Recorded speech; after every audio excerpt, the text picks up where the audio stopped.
You know what? I should have paid more attention during the briefings. Really, I should have. But who listens to intelligence reports when you're about to conquer the most pathetic species in the galaxy? Humans. What a joke. My name is Vex 9, and I'm a tactical observer for the Dominion fleet. Anyway. Hard to maintain proper rank when your entire armada just got turned into floating scrap metal by a bunch of hairless primates who figured out how to make rocks explode really, really well. 3 cycles ago, we arrived at Sol 3 with the usual fanfare. 500 ships, each one carrying enough firepower to glass a continent. The humans had been broadcasting their surrender for weeks, begging for mercy like the pitiful creatures they were. Admiral Crick 7 was practically salivating at the prospect of an easy victory. This will be over before lunch, he kept saying. Lunch. As if we even ate the same food as these carbon-based weaklings, the human leadership met us at their orbital station. Pathetic little things, really. Their president was a woman named Jessica Kane, flanked by some military officers who looked like they'd rather be anywhere else. General Marcus Stone kept fidgeting with his collar, and Admiral Rebecca Torres couldn't stop glancing at her chronometer. Nervous? Absolutely. Smart? Well, that remained to be seen. We surrender unconditionally, President Kane announced, her voice carrying that peculiar human tremor that we'd learned to associate with fear. Our military assets are yours. Our planets are yours. We ask only for mercy. Crick 7 laughed. That deep, resonating sound that echoed through the command bridge like thunder. Mercy, he boomed. Oh, you'll get exactly what you deserve, little human. The surrender ceremony was broadcast across their entire planet. Billions watching as their leaders bent the knee to superior beings. It was almost disappointing. Where was the resistance? The defiance? These creatures had built nuclear weapons, for crying out loud. Surely they had some fight left in them, but no. They handed over their command codes, their military installations, their defense networks. Everything. General Stone actually wept as he transferred control of their strategic arsenal to our forces. Admiral Torres just stared at the floor, defeated. String them up, Crick 7 ordered casually, as if discussing the weather. Let their people watch what happens to those who resist the Dominion. The humans didn't resist. They allowed themselves to be led to the execution platform like lambs to slaughter. Even as the nooses were placed around their necks, they maintained that eerie calm that had unsettled me from the beginning. General Stone looked directly at our cameras and said, "Tell my family I love them. Tell them the eagle still flies." What did that even mean? Some primitive human metaphor, no doubt. The executions were swift. Professional. The bodies swayed gently in the artificial gravity as cheers erupted from our crew. Victory tasted sweet, even if it had come too easily. That's when things got interesting. Exactly 17 minutes after the last human leader drew their final breath, every communication system in the galaxy went dark. Not just human systems. Ours too. The Dominion's most advanced quantum networks, our subspace relays, even the backup emergency channels. Gone. Silence. Technical malfunction, Chief Engineer Mox 3 assured us. These primitive systems are interfering with ours somehow. But I was watching the tactical displays. Human ships that had been powered down suddenly came online. Space stations that had gone dark began broadcasting again. And the signals? They weren't surrender messages anymore. The first indication that something was seriously wrong came from our forward scouts. 3 of our destroyers, patrolling the outer system, simply vanished. No distress signals, no debris, nothing. One moment they were there, the next they were gone. Investigate, Crick 7 commanded, his confidence beginning to crack just slightly. What we found defied explanation. The destroyers hadn't been destroyed. They'd been dissected. Cut apart with surgical precision, their hulls peeled back like fruit. The crew compartments were intact, but empty. No bodies. No blood. Just empty ships floating in the void. Impossible, Mox 3 whispered. Human technology couldn't do this. They barely had faster-than-light capability. That's when we received the transmission. It came from everywhere and nowhere, flooding every channel simultaneously. A human voice, calm and measured, speaking with an authority that sent chills down my spine. This is Earth Command. Protocol 0 is now active. You have 30 minutes to withdraw from our system. Any vessel remaining after this deadline will be considered hostile and dealt with accordingly. Crick 7's laughter was forced now, tinged with uncertainty. Earth Command? We eliminated their command structure. Their leaders are dead. Negative, the voice replied, as if it had heard him directly. You eliminated our public face. Our actual command structure is buried 3 kilometers beneath the Cheyenne Mountains, protected by enough nuclear deterrents to sterilize this entire system. Did you really think we'd put our real leaders in harm's way? The revelation hit us like a physical blow. The surrender, the executions, the weeping generals, it had all been theater. A performance designed to make us overconfident, to make us drop our guard. You're bluffing, Crick 7 snarled. Your species lacks the tactical sophistication for such deception. Is that what you think? The voice carried a note of genuine amusement. Admiral, you just watched us convince 500 ships to lower their shields and enter optimal weapons range. You watched us eliminate your advanced scouts without triggering a single proximity alarm. You watched us infiltrate your communication networks so thoroughly that I'm speaking to you through your own command console. And you still think we're unsophisticated? I checked the tactical display. The human was right. Our entire fleet was clustered around their orbital installations, shields down, weapons powered to minimal levels. We were sitting ducks. 28 minutes, the voice continued. I suggest you use them wisely. That's when the first human ship decloaked. Then another. Then 1,000 more. They'd been there the entire time, hidden by technology that made our sensors look like children's toys. The vessels weren't the crude, boxy designs we'd expected. These were sleek, predatory things that moved with impossible grace through the void. How? Crick 7 demanded. Your technology level, your development index, was carefully managed, the voice replied. Every transmission, every satellite, every piece of technology you observed was designed to present exactly the image we wanted you to see.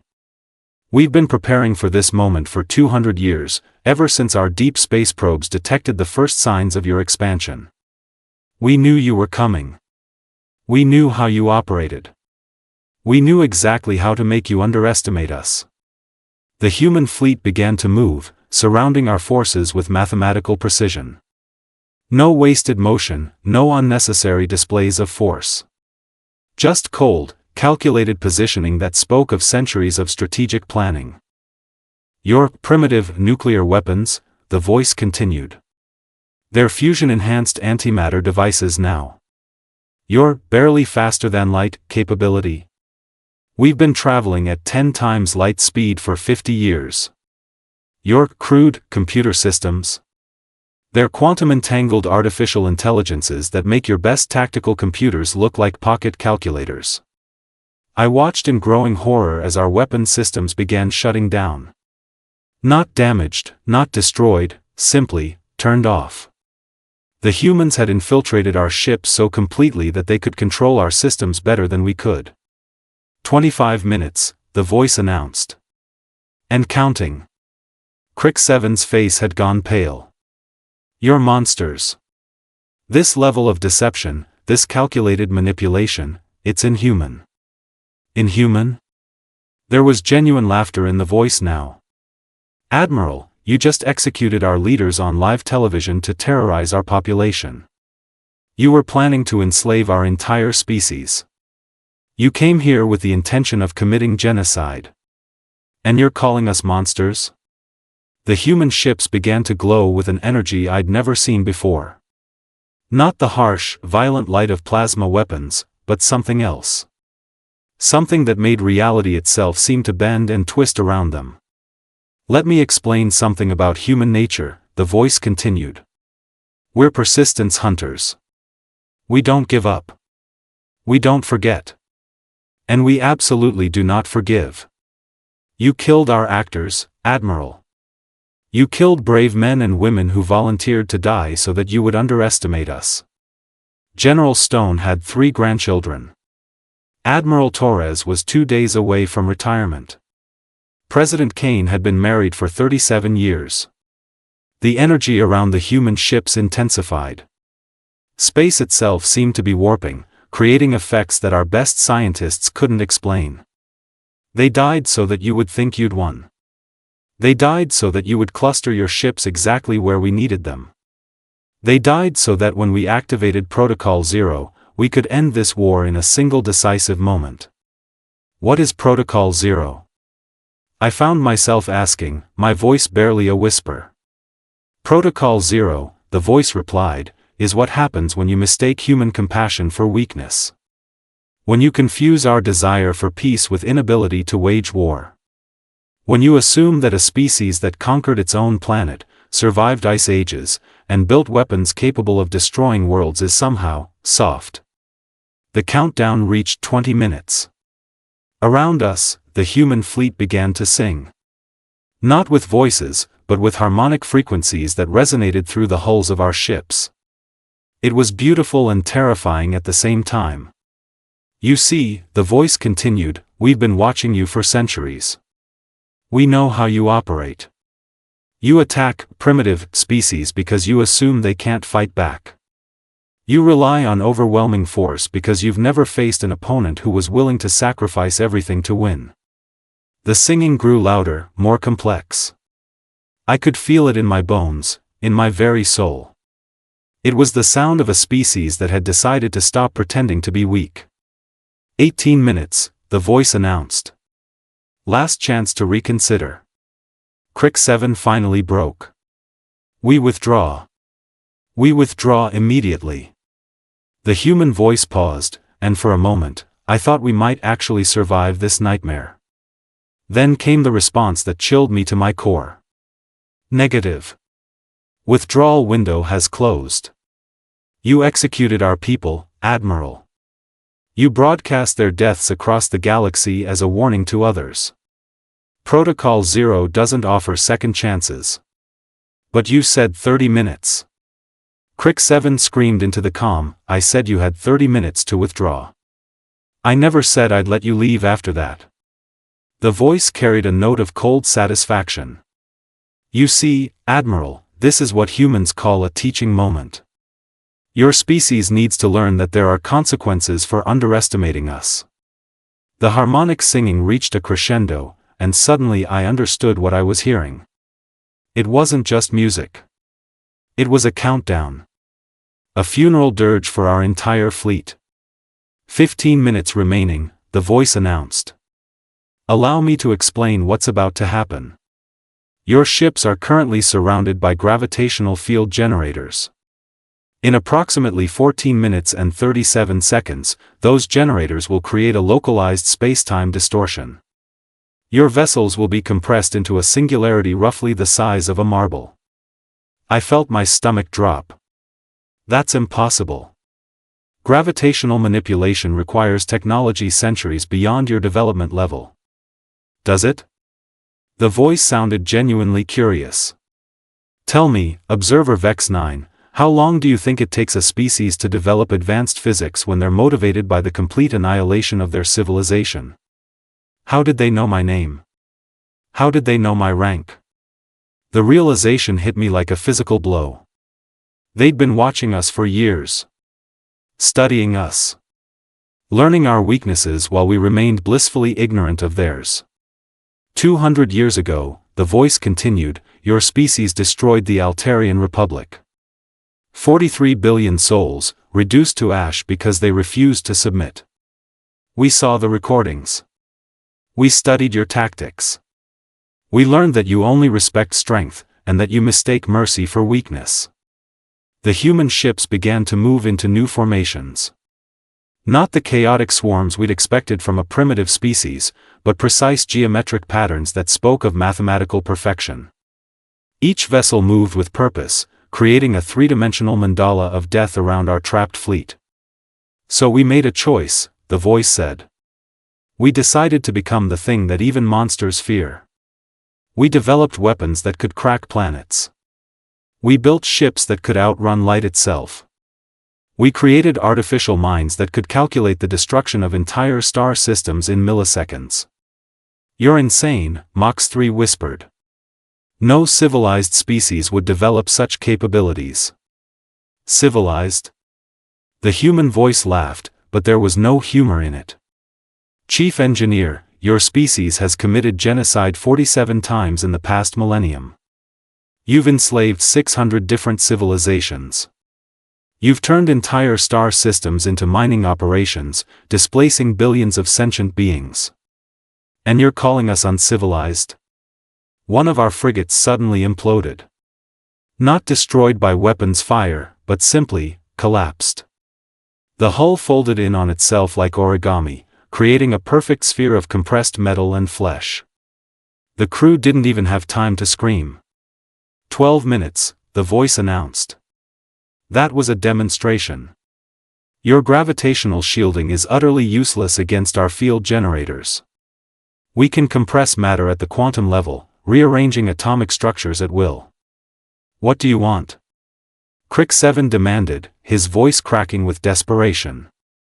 What do we want? The voice considered this. We want our people back. We want General Stone to see his grandchildren graduate. We want Admiral Torres to enjoy her retirement. We want President Kane to celebrate her 40th anniversary with her husband. But we can't have those things, can we? Because you killed them. Another ship imploded. Then another. The human fleet wasn't even firing weapons. They were simply willing our vessels out of existence. So instead, the voice continued, we'll settle for making sure this never happens again. Your fleet will be destroyed. Your species will learn that humanity is not to be trifled with. And any civilization that thinks they can repeat your mistakes will think very carefully about the consequences. I watched in horror as our formation began to collapse. Ships that had served the Dominion for centuries were being reduced to compressed spheres of metal, their crews dying without even understanding what was happening to them. You could have been our friends, the voice said sadly. We offered you trade agreements. We sent diplomatic missions. We even invited your ambassadors to our cultural festivals. You responded by planning our extinction. We didn't know. I found myself shouting. We didn't know you were this advanced.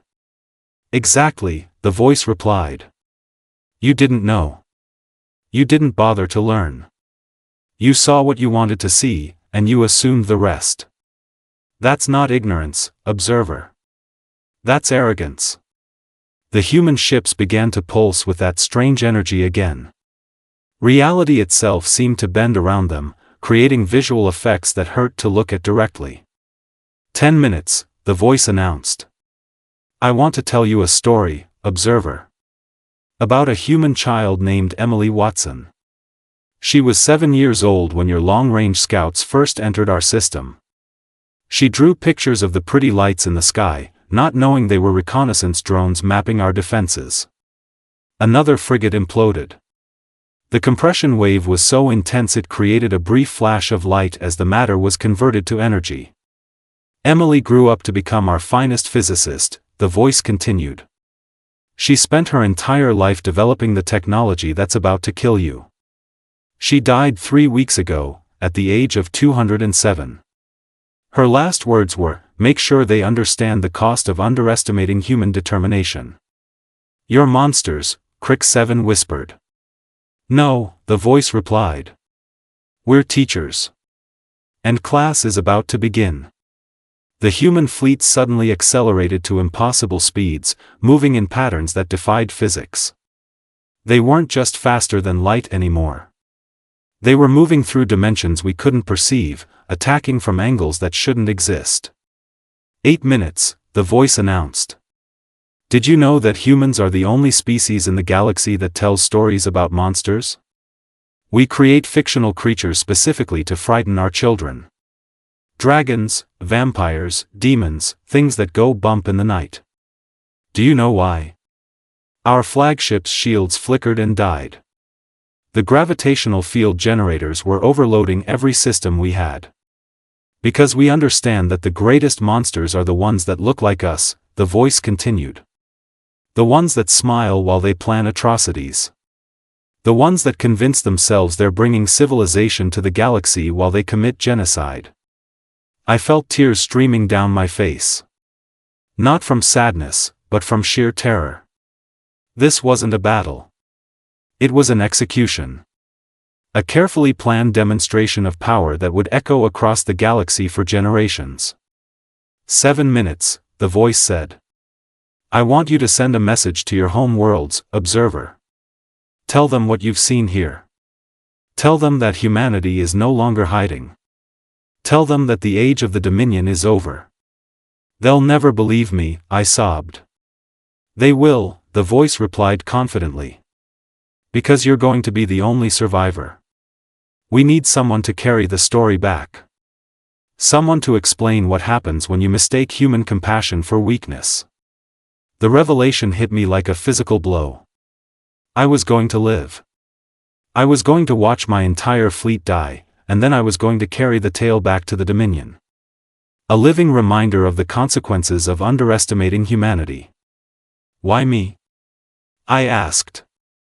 Because you're an observer, the voice replied. It's literally your job to watch and report. And because you're the only one who bothered to read the intelligence reports about our species. You're the only one who questioned whether this was really going to be as easy as your admiral claimed. 5 minutes, the voice announced. Final preparations are beginning. The human ships began to sing again, but this time it was different. Sadder. More complex. It was a requiem for the dead, a lament for the necessity of violence. We didn't want this, the voice said quietly. We would have preferred to remain hidden, to develop our technology in peace. But you forced our hand. You made us choose between extinction and revelation. For minutes, the voice continued. Observer Vex 9, you will be transported to a survival pod in 30 seconds. The pod will be equipped with everything you need to return to Dominion space. Your journey will take approximately 6 months. We suggest you use that time to prepare your report. I felt the familiar tingle of a transporter beam. The human technology was so advanced they could beam me through our own shields as if they didn't exist. 3 minutes, the voice said as I materialized in the pod. Watch carefully, observer. This is what happens when you underestimate the species that conquered its own planet through sheer stubborn determination. Through the pod's viewport, I watched as the human fleet formed a perfect sphere around our remaining vessels. The gravitational field generators reached critical intensity, and space itself began to warp and twist. 2 minutes, the voice announced. Admiral Crick 7, do you have any last words? The Admiral's voice came through the comm, broken and defeated. Tell them we should have listened. 1 minute, the voice said.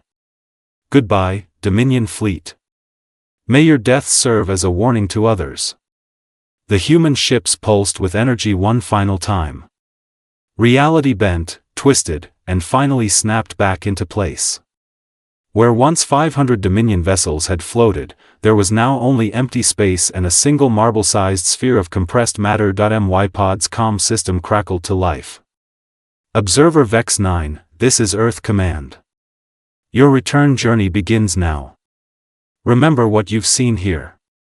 Remember that humanity is no longer hiding. And remember that mercy is not weakness, but we only offer it once.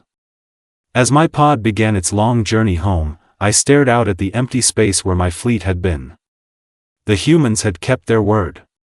They'd given us 30 minutes to withdraw. They'd offered us a chance to leave peacefully. We'd chosen to stay. We'd chosen to believe that our superior technology and numbers would carry the day.